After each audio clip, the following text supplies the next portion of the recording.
Hi, welcome to പഠിക്കാം രസിക്കാം YouTube channel. 6ാം ക്ലാസ്സുകാരുടെ social സയൻസിൻ്റെ വർക്ക്ഷീറ്റാണ് ചെയ്തിട്ടുള്ളത്. അതായത് നവംബർ 27 ക്ലാസ്. ഇതിൽ ഒരുവിധം ആ ചാപ്റ്റർ ശരിക്കും കഴിഞ്ഞിട്ടുണ്ട്. അപ്പോൾ കഴിഞ്ഞ ക്ലാസ്സിൽ മെയിനായിട്ട് പറഞ്ഞ കാര്യങ്ങളൊന്ന് രാത്രിയും പകലും, അത് എങ്ങനെയാണ് രാത്രിയും പകലും ഇപ്പോൾ നമ്മൾ ഭൂമിയിൽ അനുഭവപ്പെടുന്നുണ്ട്. അപ്പോൾ അതെങ്ങനെയാണെന്നാണ് പറഞ്ഞിട്ടുള്ളത്. സൂര്യന് അഭിമുഖമായി വരുന്ന ഭാഗം പ്രകാശിതമാകുന്നതിനാൽ പകൽ അനുഭവപ്പെടുന്നു. എന്നാൽ മറുഭാഗത്ത് സൂര്യപ്രകാശം എത്താത്തതിനാൽ രാത്രി ആയിരിക്കും. ഭൂമിയിൽ രാത്രിയും പകലും മാറി മാറി വരുന്നത് ഭ്രമണം മൂലമാണ്. Day and night, the part of the earth facing the sun due to rotation gets illuminated and experiences day, as the opposite side does not get sunlight. Night is experienced there. Day and night experienced one after the other due to the rotation of the earth. അതായത് നമുക്ക് സൂര്യൻ്റെ പ്രകാശം എത്തുന്നത് ശരിക്കും നമ്മൾ ഇപ്പോൾ പാടൊക്കെ പഠിച്ചു കഴിഞ്ഞപ്പോൾ ഒരുവിധം മനസ്സിലായിട്ടുണ്ടല്ലോ. ഭൂമി ഇങ്ങനെ സ്വയം കറങ്ങിക്കൊണ്ടിരിക്കുന്നുണ്ട്. അപ്പോൾ കറങ്ങിക്കൊണ്ടിരിക്കുമ്പോൾ ഒരു ഭാഗം സൂര്യന് അഭിമുഖമായിട്ട് വരും. അവിടെയായിരിക്കും എന്ത് പ്രകാശമൊക്കെ അനുഭവപ്പെടുന്നത്. അപ്പോഴായിരിക്കും അവിടെ പകലായിരിക്കും. അതിൻ്റെ ഓപ്പോസിറ്റ് ഭാഗത്ത് എന്തായിരിക്കും? ഇരുട്ട്, രാത്രിയായിരിക്കും. അതായത് സൂര്യൻ്റെ പ്രകാശം എത്താത്ത ഭാഗത്ത്. ഇനി നെക്സ്റ്റ് ആണ് the spinning of the earth on its imaginary axis is called rotation. അതായത് ഭൂമി അതിൻ്റെ സാങ്കല്പിക അച്ചുതണ്ടിൽ സ്വയം തിരിയുന്നതാണ് എന്ത്? റൊട്ടേഷൻ അഥവാ ഭ്രമണം എന്ന് പറയുന്നത്. Day and night experienced one after another due to the rotation of the earth. അപ്പോൾ ഭൂമിയുടെ ഈ റൊട്ടേഷൻ അഥവാ ഭ്രമണം കാരണമാണ് ഞാൻ നേരത്തെ പറഞ്ഞ പോലെ തന്നെ എന്ത്? ഈ ഡേ ആൻഡ് നൈറ്റ്, അതായത് പകലും രാത്രിയും അനുഭവപ്പെടുന്നത്. The earth takes 24 hours to complete one rotation. അതായത് എർത്തിന് ഒരു വട്ടം ഇങ്ങനെ തിരിഞ്ഞ് വരാനായിട്ട് എത്ര സമയം വേണം? 24 മണിക്കൂർ. ആ 24 മണിക്കൂറിനെയാണ് നമ്മൾ എന്ത് പറയുന്നത്? ഒരു ദിവസം എന്ന് പറയുന്നത്. ഭൂമി സ്വന്തം സാങ്കല്പിക അച്ചുതണ്ടിൽ സ്വയം കറങ്ങുന്നതിനെ ഭ്രമണം എന്ന് പറയുന്നു. ഭ്രമണത്തിൻ്റെ ഫലമായി രാത്രിയും പകലും മാറി മാറി അനുഭവപ്പെടുന്നു. ഒരു ഭ്രമണം പൂർത്തിയാക്കാൻ 24 മണിക്കൂർ അഥവാ ഒരു ദിവസം ആവശ്യമാണ്. ഇനി ഉദയവും അസ്തമയവുമാണ്. ഭൂമിയുടെ ഭ്രമണം പടിഞ്ഞാറ് നിന്ന് കിഴക്കോട്ടായതിനാലാണ് നമുക്ക് എന്ത്? സൂര്യൻ കിഴക്കുദിച്ച് പടിഞ്ഞാറ് അസ്തമിക്കുന്നതായിട്ട് തോന്നുന്നത്. Sunrise and sunset. The sun seems to be rise in the east and set in the west. It is because of the rotation of the earth from west to east. അപ്പോൾ ഈ ഉദയവും അസ്തമയവും നമുക്ക് അനുഭവപ്പെടുന്നതിൻ്റെ ഒരു കാരണമാണ് പറഞ്ഞത്. എന്താണ്? ഭൂമിയുടെ ഭ്രമണം പടിഞ്ഞാറ് നിന്നും കിഴക്കോട്ടായതിനാലാണ് എന്ത് ഇങ്ങനെ തോന്നുന്നതിനുള്ള കാരണം. ഇനി നെക്സ്റ്റ് ആണ് പരിക്രമണം. ഭൂമി അതിൻ്റെ സാങ്കല്പിക അച്ചുതണ്ടിൽ സ്വയം കറങ്ങുന്നതിനോടൊപ്പം സൂര്യനെ വലം വയ്ക്കുകയും ചെയ്യുന്നു. ഈ വലം വയ്ക്കൽ പരിക്രമണം എന്ന് അറിയപ്പെടുന്നു. അപ്പോൾ നേരത്തെ പറഞ്ഞത് ഭ്രമണമാണ്, ഭൂമി സ്വയം തിരിയുന്നത്. ഇതിന് സൂര്യനെ വലം വയ്ക്കുക, സൂര്യനെ ചുറ്റുന്നതാണ്, ഇതാണ് പരിക്രമണം. ഒരു പരിക്രമണം പൂർത്തിയാക്കാനായിട്ട് 365 ദിവസം വേണം. ആ 365 ദിവസത്തിനെയാണ് നമ്മൾ എന്ത് പറയുന്നത്? ഒരു വർഷം എന്ന് പറയുന്നത്. സോ പരിക്രമണത്തിന് ഇംഗ്ലീഷിൽ പറയുന്നതാണ് എന്ത്? Revolution. Along with rotation on its axis the earth also moves around the sun. അതായത് സൂര്യനെയും ചുറ്റുന്നുണ്ട്. ഇതിനെയാണ് എന്ത് പറയുന്നത്? Revolution. The earth takes 365 and 1/4 days to complete one revolution. എന്താണ്? 365 ദിവസം, അതായത് ഒരു വർഷമാണ് ഇങ്ങനെ സൂര്യനെ ഒരു വട്ടം ചുറ്റി വരാനായിട്ട് എടുക്കുന്നത്. സോ ഭൂമി സ്വയം ഒന്ന് തിരിഞ്ഞ് വരുന്നതാണ് ഒരു ദിവസം എന്ന് നമ്മൾ പറയുന്നത്. എന്നാൽ ഭൂമി സൂര്യനെ ഒരു വട്ടം വലം വെച്ച് വരുന്നതാണ് എന്ത്?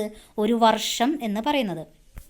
ഇനി ഈ പരിക്രമണത്തിൻ്റെ ഫലമായി ഭൂമിയിൽ വ്യത്യസ്ത കാലങ്ങളൊക്കെ അനുഭവപ്പെടുന്നുണ്ട്. ഏതൊക്കെയാണ് കാലങ്ങൾ എന്ന് പറയുന്നത്? വസന്തകാലം, മഞ്ഞുകാലം, വേനൽക്കാലം, മഴക്കാലം. Seasonal changes occur due to the revolution of the earth. Season, spring, winter, summer, ഓട്ടം.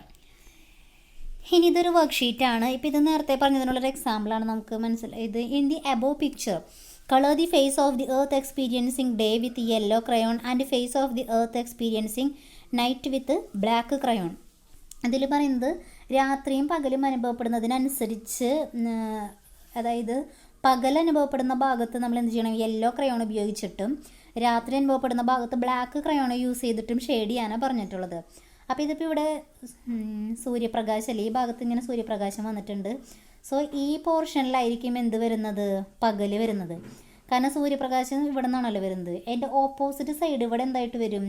രാത്രിയായിട്ടും വരും. അത് യെല്ലോയും ബ്ലാക്ക് ഉപയോഗിച്ച്, ഞാനത് ജസ്റ്റ് എക്സാമ്പിൾ കാണിച്ചെന്നേ ഉള്ളൂ. അത് യെല്ലോയും ബ്ലാക്കും ഉപയോഗിച്ചിട്ട് വേണം ശരിക്ക് അടയാളപ്പെടുത്താനായിട്ട് കേട്ടോ. അത് കണ്ട ഇവിടെ ഇപ്പം ഇത് കറക്റ്റൊന്നല്ല, ഇത് ജസ്റ്റ് വെറുതെ ഇങ്ങനെ ഒന്ന് കളർ ചെയ്യുന്നുള്ളൂ. ഇങ്ങനെയല്ല, ശരിക്കും നല്ല വൃത്തിയായിട്ട് കളർ ചെയ്യുക കേട്ടോ. അതായത് സൺലൈറ്റിൻ്റെ ഭാഗം വരുന്നിടത്ത് യെല്ലോയും അതിൻ്റെ ഓപ്പോസിറ്റ് സൈഡിൽ ബ്ലാക്കും യൂസ് ചെയ്ത് ശരിക്കും മാർക്ക് ചെയ്യാം. ഇനി നെക്സ്റ്റ് പോർഷനാണ് ഭൂമിയുടെ സവിശേഷ ആകൃതിയെ ജിയോയിഡ് എന്ന് വിളിക്കുന്നു. അക്ഷാംശ രേഖകളും രേഖാംശ രേഖകളും ഭൂകേന്ദ്രത്തിൽ നിന്നുള്ള കോണീയ അകലങ്ങളെ അടിസ്ഥാനമാക്കിയാണ് സാങ്കല്പികമായി വരച്ചിട്ടുള്ളത്.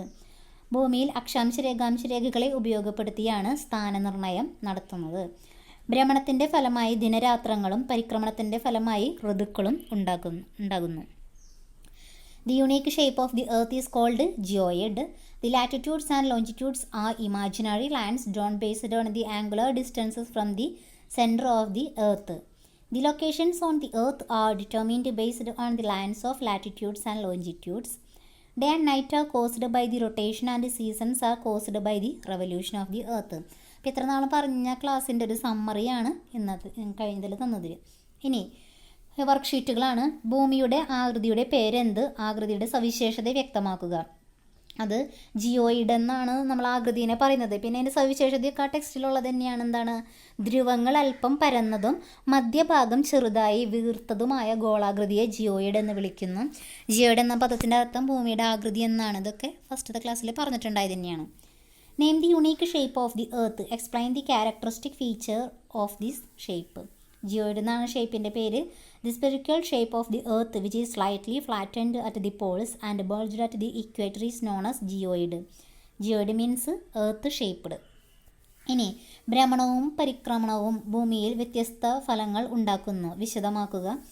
അപ്പം ഈ ഭ്രമണത്തിൻ്റെയും പരിക്രമണത്തിൻ്റെയും ഭാഗമായിട്ടാണ് എന്ത് രാത്രിയും പകലൊക്കെ ഉണ്ടാകുന്നത്. പിന്നെ വ്യത്യസ്ത കാലങ്ങൾ എന്ന് പറഞ്ഞില്ലേ, അതും ഇപ്പം നേരത്തെ കണ്ടു. പിന്നെ വേണമെങ്കിൽ ഒരു കാര്യം കൂടി എഴുതാം കേട്ടോ. അതായത് ഈ സൂര്യൻ കിഴക്കുദിച്ച് പടിഞ്ഞാറ് അസ്തമിക്കുന്നതായിട്ട് തോന്നുന്നതിൻ്റെ കാരണമൊക്കെ നേരത്തെ പറഞ്ഞിട്ടുണ്ടായിരുന്നില്ല. അപ്പോൾ അതും ഇവിടെ എഴുതാവുന്നതാണ്. എന്ത്? സൂര്യൻ കിഴക്കുദിച്ച് പടിഞ്ഞാറ് അസ്തമിക്കുന്നതൊക്കെ നമുക്ക് തോന്നലും എന്തൊക്കെ തന്നെയാണ് ഈ ഭ്രമണത്തിൻ്റെയൊക്കെ ഫലമായിട്ട് തന്നെയാണ് ഉണ്ടാകുന്നത്. അപ്പോൾ വ്യത്യസ്ത ഫലങ്ങൾ നമുക്കിവിടെ ഉണ്ടാകുന്നുണ്ട് ഈ ഭ്രമണത്തിൻ്റെയും പരിക്രമണത്തിൻ്റെയും ഫലമായിട്ട്. മെയിനായിട്ട് ഈ രാത്രിയും പകലും പിന്നെ ഈ വ്യത്യസ്ത കാലങ്ങളാണ് വരുന്നത്. Rotation and revolution cause varied effects, explain the effects. Day and നൈറ്റും ഡിഫറെൻറ്റ് സീസൺസാണ് നേരത്തെ പറഞ്ഞത്. ഓട്ടം അങ്ങനെയൊക്കെ വരും, സമ്മറൊക്കെ. ഇനി അടുത്തൊരു ക്വസ്റ്റ്യനാണ്, ഒരു ഡിഗ്രി കോണീയ അകലത്തിന് ഒരു രേഖാംശരേഖ എന്ന ക്രമത്തിൽ വരച്ചാൽ ഭൂമിയിൽ എത്ര രേഖാംശരേഖകൾ ഉണ്ടാകുമെന്ന് കണക്കാക്കുക. അപ്പോൾ ഒരു ഡിഗ്രിക്ക് ഒരു രേഖ വെച്ച് വരയ്ക്കുകയാണെങ്കിൽ നമുക്കറിയാമല്ലോ ഒരു സർക്കിളിൻ്റെ 360 ഇതാണ് വരുന്നത്. അപ്പോൾ 360 ഡിഗ്രിയാണ്. സോ 360 ഡിഗ്രിക്ക് ഓരോന്നും വെച്ച് വരയ്ക്കുകയാണെങ്കിൽ 360 രേഖാംശരേഖകളായിരിക്കും ഉണ്ടായിരിക്കുന്നത്. If one longitude is drawn for every 1 degree of angular distance, how many longitudes will be there on Earth? 360 longitudinal lines. ഇനി ഇതടുത്തത് worksheet. Draw the sun at the proper positions with reference to the shadows given. ഇത് നിഴലിനനുസരിച്ച് സൂര്യൻ്റെ position എവിടെയാവുമെന്ന് വരയ്ക്കാനാണ്. അപ്പോൾ ഇതുപോലെ സൂര്യനെ കറക്റ്റാക്കി വരച്ചോളൂ. ഞാൻ ഒരു സാമ്പിളായിട്ട് വരച്ചിരിക്കുന്നതാണ്. ഇതിൽ ആ നിഴൽ വരുന്നത് ഫസ്റ്റത്തെ പിക്ചറിൽ ആ നിഴൽ വരുന്നതിൻ്റെ നിഴൽ ഇവിടെയാണ്. അപ്പോൾ അതിൻ്റെ നേരെ ഓപ്പോസിറ്റ് ഇവിടെയായിട്ടായിരിക്കും സൺ വരുന്നത്. അതുപോലെ ഇവിടെ ഈ മരത്തിൻ്റെ തൊട്ട് താഴെയാണ്. അപ്പോൾ അതിൻ്റെ നേരെ മുകളിലായിട്ടായിരിക്കും സൺ വരുന്നത്. ഇനി ഇവിടെ നിഴൽ ഇവിടെയാണ്. അപ്പോൾ അതിൻ്റെ നേരെ ഓപ്പോസിറ്റ് ഇവിടെയായിരിക്കും സൺ വരുന്നത്. കറക്റ്റായിട്ട് വരയ്ക്കുക കേട്ടോ. മാർക്കൊക്കെ ചെയ്ത് നല്ല വൃത്തിയായിട്ട് സണ്ണിനെ വരയ്ക്കുക. ഇനി ലീപ്പ് ഇയർ ആണ്. അതായത് to complete 1 revolution the earth takes 365 and 1/4 days. അതായത് ഒരു തവണ റെവല്യൂഷൻ എന്ന് പറഞ്ഞാൽ എന്താ, ഭൂമി സൂര്യനെ ചുറ്റി വരുന്നതാണ്. അപ്പോൾ അതിനായിട്ട് 365 ദിവസം വേണം. But A year normally has 365 days. പക്ഷേ ഒരു വർഷം നമ്മൾ എത്രയും 365 ദിവസം എന്നല്ലേ പറയുള്ളൂ സാധാരണ. The remaining 1/4 part of a day will be considered as a full day once in every 4 years. അപ്പോൾ എന്താ പറയുന്നത്, ഒരു പരിക്രമണം പൂർത്തിയാക്കാൻ ഭൂമിക്ക് 365 ദിവസങ്ങൾ വേണ്ടിവരും. എന്നാൽ ഒരു വർഷത്തിന് 365 ദിവസങ്ങളാണ് ഉള്ളത്. ബാക്കിയുള്ള 1/4 ദിവസം 4 വർഷങ്ങൾ കൂടുമ്പോൾ ഒരു പൂർണ്ണ ദിവസമായി പരിഗണിക്കുന്നു. Thus every 4th year has 366 days and is called a leap year. അങ്ങനെ ഓരോ 4ാമത്തെ വർഷത്തിൽ 366 ദിവസങ്ങൾ ഉണ്ടാകും. ഇതിനെയാണ് അതിവർഷം അഥവാ ലീപ്പ് ഇയർ എന്ന് പറയുന്നത്. സോ നമ്മൾ ഈ ലീപ്പ് ഇയർ അഥവാ അതിവർഷം എന്ന് ഈ 4 വർഷം കൂടുമ്പോൾ ഒരു ദിവസം കൂടുതൽ വരുന്നുണ്ട്.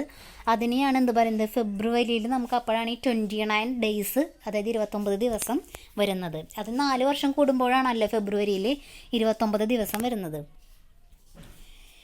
ഇനി നെക്സ്റ്റാണ്, ഇത് ടെക്സ്റ്റിലുള്ളത് തന്നെയാണ്, ഭൂമി എൻ്റെ ആജീവനാന്ത സുഹൃത്ത് എന്ന് പറഞ്ഞിട്ടുള്ളൊരു വർക്ക്ഷീറ്റ്. ഭൂമിയിൽ നിങ്ങൾക്ക് ഇഷ്ടപ്പെടുന്ന കാര്യങ്ങൾ എന്തൊക്കെയാണ്? കാലാവസ്ഥ ഏതാം, ഭൂപ്രകൃതി, പിന്നെ ജീവൻ നിലനിൽക്കാനുള്ള സൗകര്യങ്ങളൊക്കെ ഉണ്ടല്ലോ മറ്റുള്ള ഗ്രഹങ്ങളെയൊക്കെ അപേക്ഷിച്ച് നോക്കുമ്പോൾ. പിന്നെ ജലത്തിൻ്റെ സാന്നിധ്യം, എപ്പോഴും ഒരു നല്ല നീല കളറിലൊക്കെയാണ് ഭൂമിയുടെ ഒരു ഇത് കാണുന്നത്, കാരണം എന്താ, ജലത്തിൻ്റെ സാന്നിധ്യം ഉള്ളതാണ്. അങ്ങനെ ഒരുപാട് കാര്യങ്ങളൊക്കെ എഴുതാവുന്നതാണ്. ഇനി അതുപോലെ തന്നെ നിങ്ങൾക്ക് ഏറ്റവും ഇഷ്ടപ്പെട്ട ഒരു രാജ്യവും അതിൻ്റെ അക്ഷാംശ രേഖാംശ രേഖകളുടെ അടിസ്ഥാനത്തിലുള്ള ഈ സ്ഥാനവും. അപ്പോൾ ഇന്ത്യ എഴുതിയാലും മതി. അപ്പോൾ അതിൻ്റെ അടിസ്ഥാനം നമ്മൾ ടെക്സ്റ്റിലുണ്ടായിരുന്നു, കണ്ടോ? ഇന്ത്യ 8 ഡിഗ്രി വടക്കിനും 38 ഡിഗ്രി എന്നൊക്കെ പറഞ്ഞിട്ട്. അതുപോലെ രേഖാംശ രേഖകൾ അത് 68 ഡിഗ്രി കിഴക്കിനും 98 ഡിഗ്രി ആണെന്നൊക്കെ പറഞ്ഞിട്ട്. അപ്പോൾ ഇത് എഴുതിയാലും മതി. ടെക്സ്റ്റിൽ തന്നെ ഒരു ടേബിൾ ഉണ്ടായിരുന്നു. ഇനി ഭൂമി അഭിമുഖീകരിക്കുന്ന പ്രശ്നങ്ങൾ എന്തൊക്കെയാണ്? ഓസോൺ ശോഷണം, നമ്മളുടെ ഭൂമിയിൽ ആ ഒരു കവർ ചെയ്യുന്ന ഒരു പാളി അത് ശോഷിച്ചുകൊണ്ട് വിള്ളലൊക്കെ വന്നുകൊണ്ടിരിക്കുകയാണ്. പിന്നെ പലതരത്തിലുള്ള മലിനീകരണങ്ങൾ അനുഭവപ്പെടുന്നുണ്ട്, ജലമലിനീകരണം, പിന്നെ വായു മലിനീകരണം, അങ്ങനെ ഒരുപാട് പ്രശ്നങ്ങളുണ്ട്. പിന്നെ അമിതമായിട്ടുള്ള പ്ലാസ്റ്റിക് ഉപയോഗം മൂലം ഭൂമി ശരിക്കും നശിച്ചുകൊണ്ടിരിക്കുകയാണ്. അപ്പോൾ ഈ പ്രശ്നങ്ങൾ പരിഹരിക്കാനുള്ള നിർദ്ദേശങ്ങൾ: മാലിന്യങ്ങൾ വലിച്ചെറിയാതിരിക്കുക, പ്ലാസ്റ്റിക് ഉപയോഗിക്കാതിരിക്കുക, പിന്നെ കാർബൺ ഡൈ ഓക്സൈഡിൻ്റെ അളവ് കുറയ്ക്കുക. സോ ഇത് ഇംഗ്ലീഷിലുള്ള വർക്ക്ഷീറ്റാണ്. The things you like on the earth. നിങ്ങൾക്ക് ഭൂമിയിൽ ഇഷ്ടപ്പെട്ട കാര്യങ്ങളാണ്: seasons, weather, facilities to live. The country you like the most and its location based on the latitudes and longitudes ആണ് ഇന്ത്യ. ഇനി അതിൻ്റെയാണ് ഞാൻ പറഞ്ഞ ടേബിളിലെ ടെക്സ്റ്റിലുള്ള ടേബിളത്തെ സ്ഥാനം നോക്കി എഴുതിയാലും മതി കേട്ടോ. ഇനി problems faced by the earth ആണ്: air pollution, plastic use, then ozone depletion ഒക്കെ. Suggestions to overcome the problems: reduce use of plastic, then reduce the amount of carbon dioxide, then plant more trees. കൂടുതൽ മരങ്ങളൊക്കെ വെച്ച് പിടിപ്പിക്കുക. അങ്ങനെയൊക്കെ ആകുമ്പോൾ കൂടുതൽ ഭൂമിക്കത് നല്ലതാണ് അങ്ങനെ വരുന്നത്. അപ്പോൾ ഇത്രയാണ് മെയിനായിട്ടുള്ള വർക്ക്ഷീറ്റായിട്ട് വരുന്നത്. Okay, thank you.